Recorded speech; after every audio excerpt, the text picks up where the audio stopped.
and there's no flowers. I sit for hours. අය එනෝ දැන් ඕක තමයි ඕක එන්න එන්න මොකක්ද? මොකද වෙයි? නෑ මේ පොඩි වැඩක් තියෙනවා මචං. මේ මෙයාට මේ මොන්ටැග් ගන්න ඕනේ. නෑ මට මොකද ඕනේ නෑ මෙයාට මොන්ටැග් ගන්න ඕනේ දෙන්න.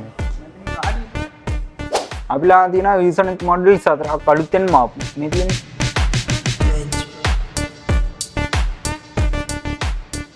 එනම් මෙයාට දෙන්න මචං අර V-Sonic 27 588 එක ඒක බිල් කරලා දෙන්න ඒක no just 27 okay මචං no I don't අයියේ මේ මොකද්ද නෑ නේ මේ පොඩි ෆොටෝ එකක් මචං මේ අපේ channel එකට දාන්න මේ පොඩ්ඩක් hina වෙන්න මචං මේ නෑ මේ කැම්මේ දෙයක් බලන්න පොඩ්ඩක් hina වෙන්න මචං